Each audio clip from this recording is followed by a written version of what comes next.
Bom dia, pessoal. Vamos começar a fritar nossos neurônios, não é? Aproveitar a nossa existência presente, aprendendo, trazendo aquilo que nós necessitamos, aquilo que nos falta, né? A gente sempre busca isso, aquilo que nos falta, sem que às vezes nós nos apercebamos, mas a gente sempre está buscando aquilo que nos falta. E a gente tem selecionado nesse ano, né, uma proposta de trazer sempre aos domingos uma reflexão tirada do livro Desperte e Seja Feliz, da Joana de Ângeles, pelas mãos do Divaldo Pereira Franco, nosso médium baiano. E a Joana, por ser mulher, né, ela sempre toca mais o coração ali, usa mais aquele amor fundamental que quando nós estamos na carne, na vestimenta feminina, nos é mais afeto. Muito embora o espírito não tenha sexo, momentaneamente a gente tem um, para tirarmos o melhor proveito. E começa pela nossa sabedoria de tirar o melhor proveito daquela sexualidade que nos foi escolhida como a melhor na presente existência. Sejamos homens ou sejamos mulheres. Essa reflexão já nos derruba uma série de paradigmas, né?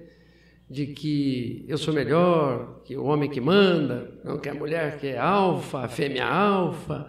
Isso tudo cai por terra quando a gente começa a nos colocar verdadeiramente o que somos, qual é o propósito do nosso existir, para onde devemos caminhar, quais são os valores que nós devemos trazer ao nosso espírito. E é isso que nós estamos fazendo nessa escola de fé que nós abraçamos. Então, sermos momentaneamente homens ou mulheres tem o firme propósito de nos trazer o melhor caderno para alfabetizar o nosso espírito.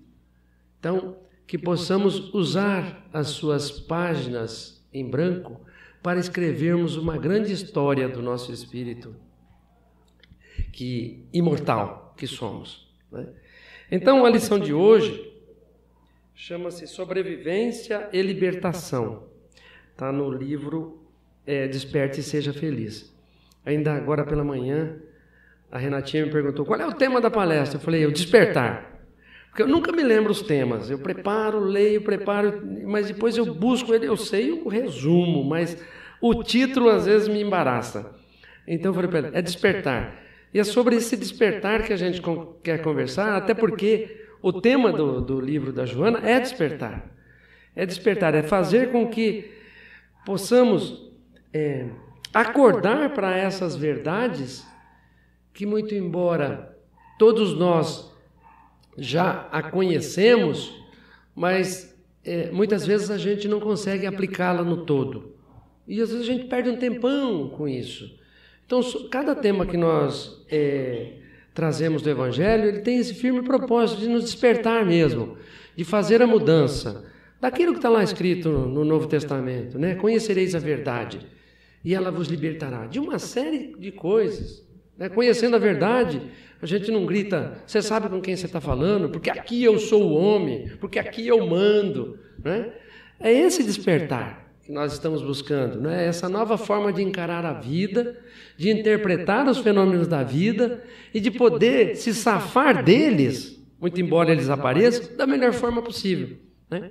Tirando aí um 7,5, 8, não é? Porque às vezes a gente fica no 1,5, 2, né? 0, e às vezes a gente olha para trás e fala, caramba, não é possível, né? E a vida está cheia dessas provas, não como um capricho divino.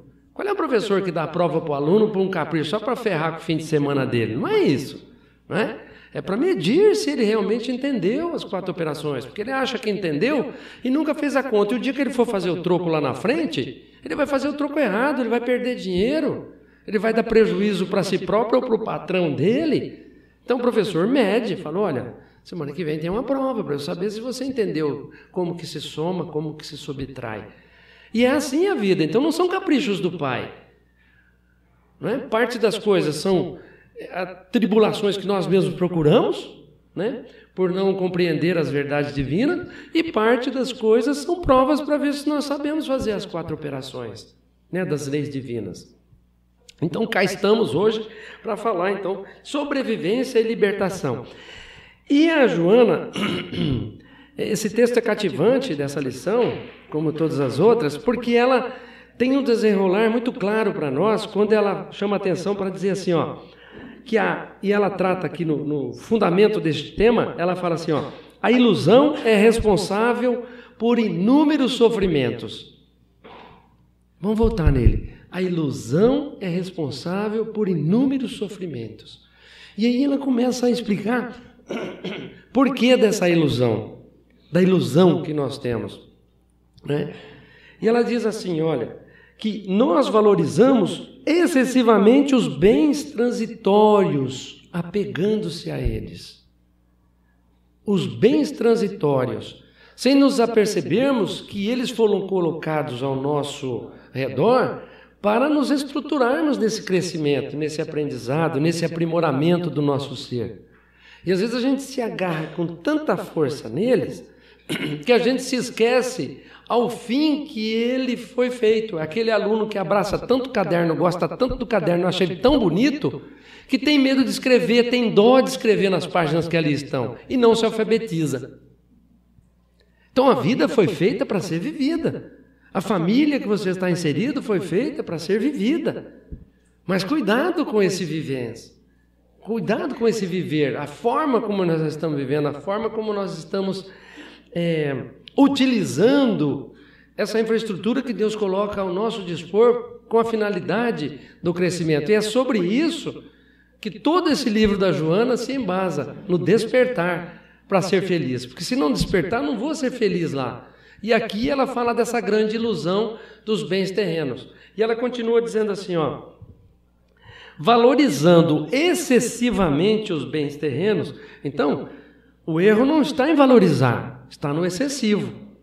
Tudo tem que ter um valor para nós, mas tem que ser comedido. Eu tenho que colocar ele sobre, né, o uso da razão. Então, os bens transitórios e apegando-se em demasia aos interesses materiais. E aí ela exemplifica quais são esses bens transitórios e quais são esses interesses materiais. Ela põe aqui, paixões sensuais, valores amoedados, propriedades, juventude, saúde orgânica, entre outros. Ela enumera os principais desafios nossos e fala, ó, tem mais um monte aí, mas esses daqui deve ser o primeiro foco de atenção nosso. Repetindo, paixões sensuais, valores amoedados, né, o dinheiro, as propriedades, que não deixa de ter dinheiro envolvido, a juventude, a saúde orgânica, entre outros. E ela continua, valorizando isso demais e apegando-se a isso, o indivíduo teme vê-los desaparecer, transformar-se ou gerar conflitos. Isso tudo vai passar. No entanto, deixando-o todos um dia mediante o fenômeno biológico da morte, que ninguém vai escapar, não tem saída, nós vamos deixar a carne. Então, ela começa a trabalhar o nosso raciocínio exatamente para isso. Não se apegue àquilo que você forçosamente vai ter que deixar. Então tem gente que perde um ente querido e jamais consegue se estruturar. É uma mãe que perde um filho, é um pai que perde um filho, um filho que perde um pai, um marido, esposa. E é um erro, eu preciso me estruturar. Por quê? Porque não é uma perda, não era meu, é folha do meu caderno de aprendizado. Porque Deus não é carrasco, Ele é Pai, Criador. E é exatamente o que a Joana explora nessa lição, é esse medo da morte, essa preocupação com a morte, essa coisa funesta que é a morte. E que ela fala, nós temos que encará-la de forma diferente. E essas são as razões que ela dá para nós encararmos. Primeiro, Eu não posso me apegar aos meus bens terrenos porque os deixarei logo, logo. Sejam eles a família, sejam eles a moeda, as pertences, as posses. Ainda ontem, numa dos atendimentos fraternos aos espíritos que nós fazemos aqui nessa casa, um dos irmãos que se manifestaram aqui pelos médiuns estava inconformado porque a família não estava dando tratamento aos bens que ele deixou, que ele suou, e ele cobrava muito disso. Meus filhos, minha família não está tratando o patrimônio que eu deixei, que eu tanto lutei, que eu me matei para deixar tudo aquilo, e eles não estão sabendo dar o relativo valor, porque estão gastando tudo. Olha, já está do outro lado, ele reconhecia que já tinha falecido e continuava preso àquilo. Então dá um trabalho tremendo para que a gente nas doutrinações, e é lógico que não é numa doutrinação que você vai resolver isso, né? Para que faça com que ele vá pensando de forma diferente, que aquilo foi um meio, que aquilo não foi um fim. Tamanho é o agarramento àquelas coisas físicas. Sei lá que bens que ele deixou, se é uma fábrica, se é uma fazenda, se é uma fortuna. Mas não importa, aquilo foi a alfabetização do espírito dele, que ao invés de se alfabetizar, ele se apegou naquilo como se aquilo fosse dele, como se aquilo ele respirasse e sentisse aquilo eternamente. E não é verdade, aquilo foi um ponto. Eu aprendi a ler e escrever, eu pego aquele caderno e descarto. Chuto ele? Não, descarto ele com carinho. Você foi muito importante. Então aquela fazenda, aquele bem que eu conquistei, que eu lutei, foi muito bom, e está lá no Evangelho, que se não for para que seus filhos usufruam e cresçam, pode deixar que vai perder tudo logo, rapidamente. Está escrito no Evangelho. Então, é esse despertar que a Joana nos coloca hoje, e aí, continuando, ela diz assim, ó: acreditando que esses empréstimos da vida, os valores físicos, são perenes, são permanentes, o que lhe constitui uma ilusão. É sobre essa ilusão que ela vem falando. Lembra a primeira frase? A ilusão é responsável por inúmeros sofrimentos. E aí ela diz, acreditando que esses empréstimos da vida são para sempre, isso lhe constitui uma ilusão. E quando a realidade aparece, ele padece dores e se desespera. Foi o caso que a gente percebeu ontem claramente aqui na orientação. Não conseguia se desapegar daquela infraestrutura que foi colocada para ele crescer como espírito e não financeiramente. A sobrevivência da vida à morte é a única e legítima expressão da existência humana. Então, se nós estamos na matéria, tem o firme propósito de nos impulsionar. E é por isso, então, que nós vamos à frente. Vamos avante. Então, nós sabemos que, conhecendo o Evangelho de Jesus, ele veio nos alicerçar a compreensão de que a vida não termina com a morte. E aqueles que queriam acreditar que a morte termina e que que a morte acaba com tudo, veja o fenômeno do reaparecimento, da ressurreição de Jesus, né? Ele podia ter muito bem cumprido os desígnios dele aqui e, após a crucificação, ter retornado ao mundo dos espíritos, que é de onde ele veio. Mas ele se fez parecer para os seus discípulos. Por quê? Para provar que existe vida depois da morte. Aquilo foi uma prova, a sua aparição. Para falar que tudo não acaba, não dilui no todo universal, como o panteísmo afirma, né? A gota do oceano que eu sou individualizado e a hora que eu morro eu volto para o todo universal. Não é verdade. E Jesus, na sua passagem aqui conosco, provou isso, se mostrando, né, para aqueles que conseguiam ver, que ele estava ali no meio deles. Olha, eu continuo aqui, eu estou aqui. Então, para nós, isso é a maior prova de que a vida existe depois da morte. Então, é a morte do corpo. Então, é uma situação biológica, como a Joana de Ângelo coloca aqui, que vai acontecer com todos nós. Quem tenta pensar o contrário, fala, não, mas pera lá. Aí a gente olha, ainda ontem eu estava assistindo uma reportagem, eu acho que foi no Globo Repórter, que estava passando na Globo News ontem, e estava falando assim, nós vamos falar no próximo bloco do homem que morreu 2 vezes na história. Eu falei, pô, isso aí vai dar para usar amanhã na palestra. Porque quem que morreu 2 vezes na nossa história? Né? Lázaro.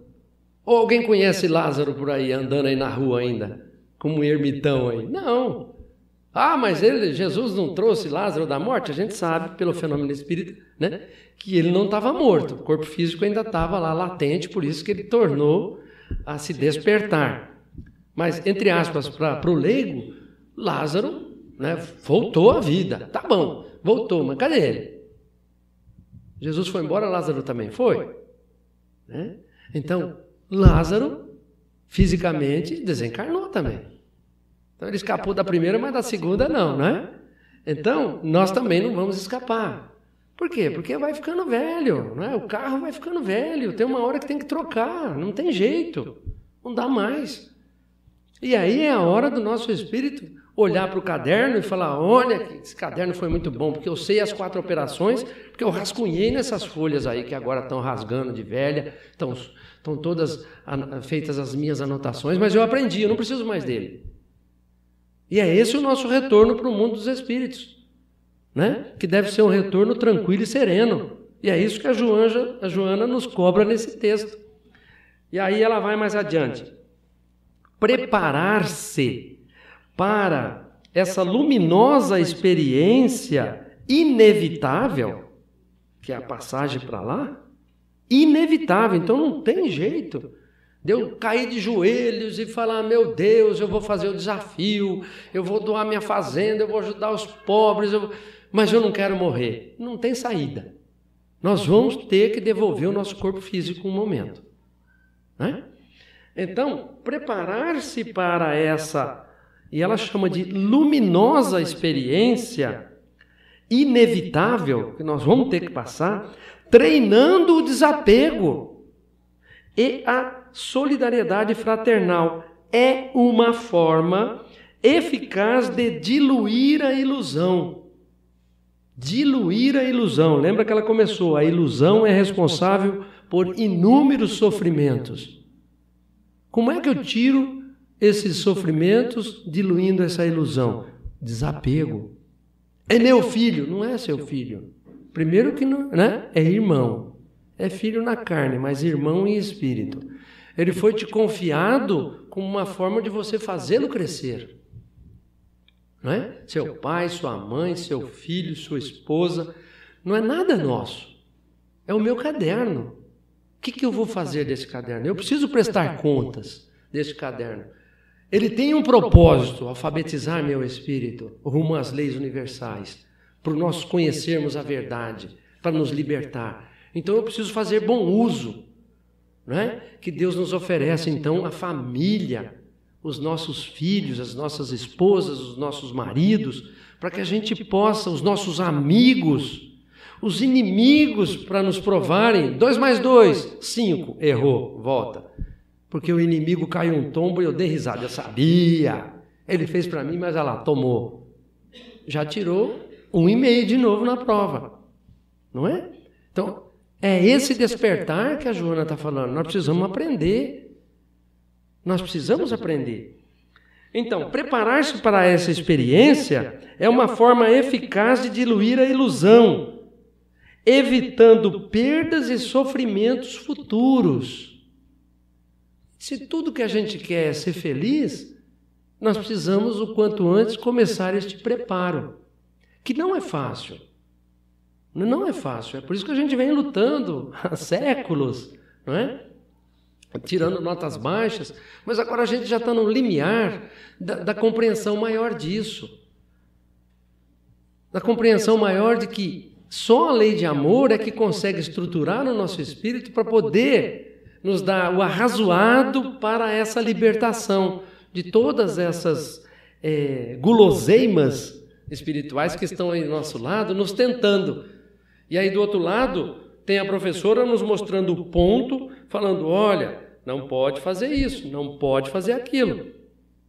É por isso que é mais fácil nós conhecermos o alfabeto divino usando um método, né, que é a religião, que vai nos suportar, que vai nos orientar. Ah, eu posso crescer sendo um ateu? Pode. Mas é mais difícil, porque você vai aprender com erros e acertos. Sendo que se você tiver uma cartilha de aprendizado, é mais fácil. Né? Você começa no A da abelha, no B da barriga, e aí vai alfabetizando o nosso espírito. Essa é a cartilha, né? Por isso que Jesus esteve no nosso meio, por isso que Moisés veio no nosso meio. Ele falou, mostrar, olha, isso não pode, isso não pode, isso não pode. Fica mais fácil, né?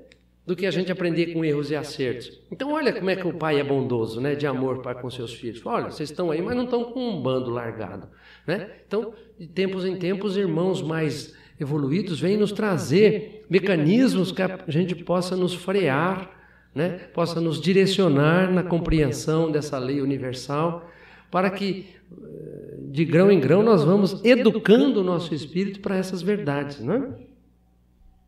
Então diz ela assim, ó, que essa experiência inevitável, né, ela vai se tornar melhor na medida em que eu vou me desapegando dos meus bens, das minhas posses imaginárias, e eu vou trocando isso para um outro tipo de posse que eu posso ter, que é o do conhecimento, que é o conhecimento dessas verdades. Que eu vou me apercebendo de que se eu tenho algo, se eu tenho uma família, ela tem o firme propósito de me ajudar e de eu ajudá-los também. Se eu tenho a bênção dos filhos, eles têm um firme propósito de fazer com que Deus me dê a oportunidade de auxiliar irmãos iguais a mim, espíritos em evolução, que Deus nos coloca do nosso lado para que a gente faça aprimoramento deles. Assim como nós fomos colocados ao lado dos nossos pais para que eles auxiliassem naquela construção. E às vezes a gente falha nisso, ou por excesso de amor, ou por falta. Por isso que nós temos que buscar o equilíbrio, porque excesso de amor atrapalha, falta também atrapalha. E onde que eu busco esse discernimento? Por isso que o Evangelho tem que estar sempre presente em nós, para que a gente possa, então, estruturado neles, saber ter o discernimento para enfrentar essas provas que a vida nos impõe. Não é? Então, diz assim Joana: sobrevive livre aquele que aprendeu no corpo a desatar-se das amarras das paixões enganadoras. Então, é o zelo que nós temos que ter com as nossas paixões enganadoras. E quantas dessas paixões nos criam problemas difíceis às vezes de serem resolvidos? Emmanuel costuma dizer que muitos dos problemas que nós enfrentamos, nós mesmos os procuramos na presente existência, por falta desse equilíbrio na forma de pensar, na forma de ser. E aí a morte se transfigura para nós como uma coisa funesta. Veja como a gente representa a morte. Se você olhar nas próprias cores que são usadas para a morte, são cores fortes, né? Roxo, preto, né? São símbolos assim, bem denigrantes, bem fortes, que é para impressionar. Então a morte foi transformada para nós como uma desgraça. E é uma coisa que deveria ser encarada como uma coisa natural, porque nós vamos enfrentá-la cedo ou tarde, não tem alternativa. Mesmo Lázaro teve que enfrentar ela, não é? E passou por ela. E ela vai à frente, nos informando aqui, ó, para a gente ter como... Ela dá um comparativo interessante com os cristãos, que acreditavam na vida pós-morte com tanta clareza dentro de seus corações, que eles enfrentavam os piores sacrifícios com dignidade. Quando os cristãos eram jogados lá nas arenas para divertir os reis e seus séquitos, eles iam com a firme certeza de que sairiam do outro lado. E sairiam do outro lado, porque eles sabiam que a vida melhor os esperava. E é assim que o Evangelho quer que nós pensemos, e não transformar a morte em algo terrível, em algo tão ruim como nós enfrentamos. Veja, Essa proposta da Joana, no linguajar comum, deve parecer como uma inovação para nós, porque está à frente do nosso tempo. Está à frente do nosso tempo. A gente ainda não encara a morte dessa forma. Mas pensem bem, à luz da razão e da compreensão nossa, porque nós já temos um grau de evolução. E nós mesmos falamos para nós, a ciência vai evoluir, vai avançar, tá, tudo bem, mas nós não teremos combustível para vivermos eternamente. Nós, uma hora, temos que trocar a máquina física, não tem jeito, não tem jeito. Então, por mais que a ciência evolua, ela vai bater num limite. E esse limite, nessa hora, nós vamos ter que entregar o corpo físico. Então, ao invés disso, nós não devemos abandonar a ciência, não, de forma nenhuma. A ciência humana tem que evoluir, tem que trazer melhores condições, mas na medida em que nosso espírito progride, nós vamos compreendendo da necessidade de que uma hora eu vou ter que trocar. Porque vai ter uma hora que a evolução vai bater no nosso espírito que eu nem de corpo físico vou precisar.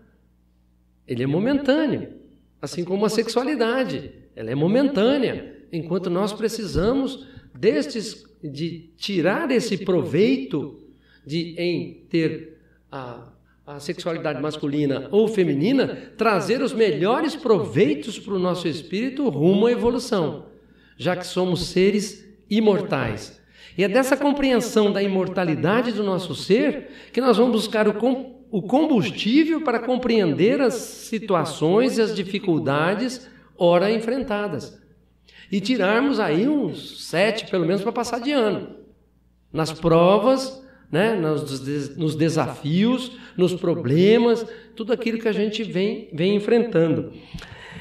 Tem uma citação que eu achei muito interessante também no texto, que ela diz assim, que o conhecimento da sobrevivência pós-morte brinda a certeza em torno da continuação da vida depois da perda da carne. E a morte passa a ser recebida com serenidade. A morte passa a ser recebida com serenidade, vírgula, e aí o grifo aqui é meu, com alegria. Olha que difícil.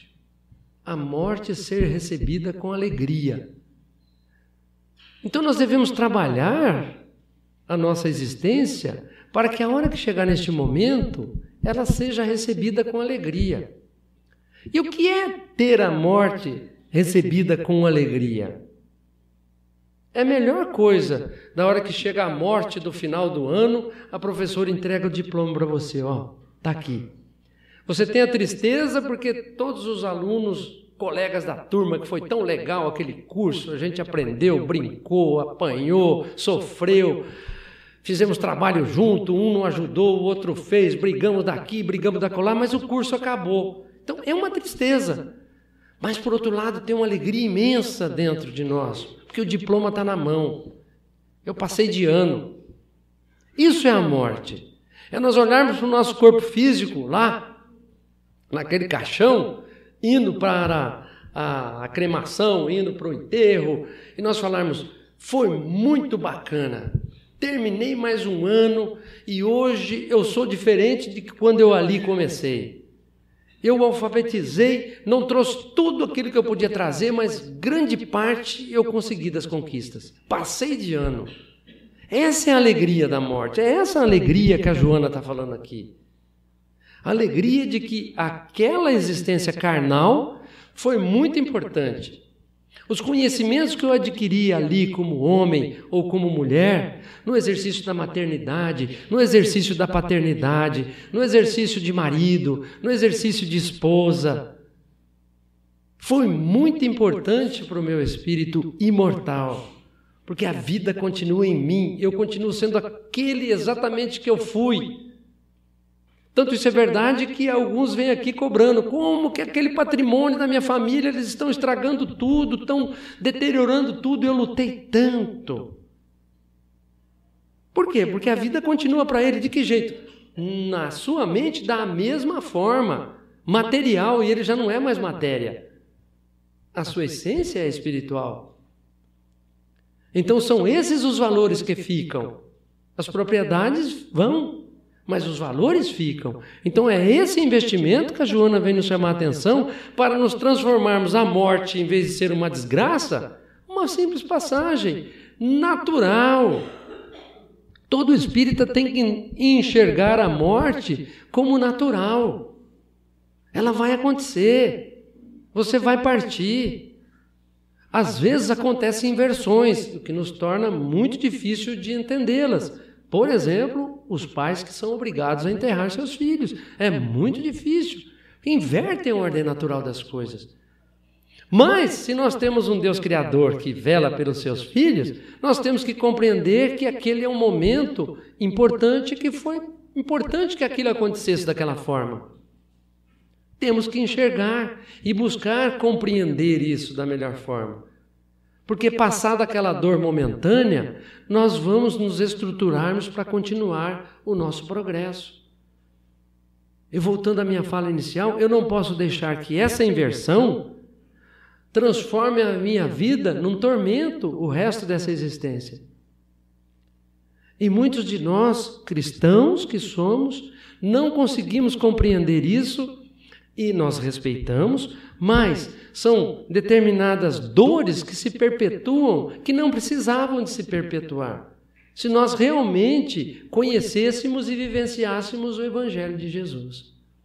E é para isso então que a Joana vem nos mostrar um outro lado da morte, para que nós lidemos com ela não com aquela cor roxa do caixão, mas como algo natural.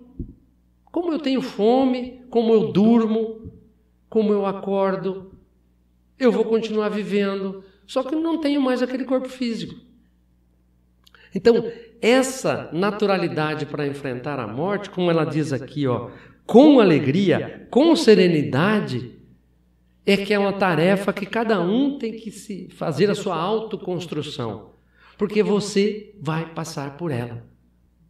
Você vai passar por ela.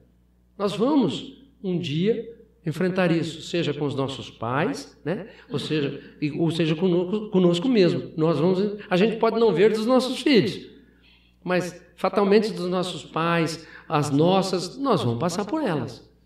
E nós temos que fazer deste momento um momento de equilíbrio para o nosso espírito. A dor vai aparecer, como acontece a dor lá na escola quando a gente se separa dos nossos amigos. Muitos choram, se abraçam, porque cada um vai seguir o seu rumo. Mas de vez em quando eles se encontram. Eu tenho a minha turma de engenharia que a gente se encontra, em setembro vamos nos encontrar, 40 anos de formado. Nós vamos fazer o ano que vem. A cada 5 anos a gente encontra todo mundo de novo. E é uma alegria bacana, precisa pôr plaquinha no peito, porque um estava careca, né? Então precisa pôr o nome, para a gente lembrar do cara, das peripécias que a gente fazia. Sempre são as mesmas histórias, porque foram aqueles 5 anos vividos que a gente sempre rememora. Mas aparece um neto novo, aparece um filho, aparece uma nova esposa, né? Aparece de tudo. Mas isso são belezas da vida. Eu me lembro claramente que quando nós nos despedimos lá, alguns colegas tinham lágrimas nos olhos, porque estavam se separando. Então é a alegria daquela partida, e é o que a Joana está falando, a morte não é o fim de nada, é o recomeço da própria existência e sustentação do nosso espírito. E é para isso que nós vamos ler o finalzinho da Joana, que ela deve ser assim, deve recear a morte quem se encarcera nas paixões inferiores, aquele que se escraviza nos apetites insaciáveis, o ser que se agarra às manifestações do corpo transitório. Viva cada ser com elevação e desprendimento, treinando a libertação e adaptando-se mentalmente. Aguarde a hora feliz do retorno à pátria de onde veio para a breve aprendizagem terrestre. Breve aprendizagem terrestre. Esses 90, 100 anos, 80 anos que nós vivemos aqui, é uma breve aprendizagem. A sobrevivência é luz brilhante no fim do túnel, atraindo-te, fascinante. segue na sua direção com tranquilidade e nunca, nunca temas a morte. Um bom domingo a todos. Sigamos com Jesus.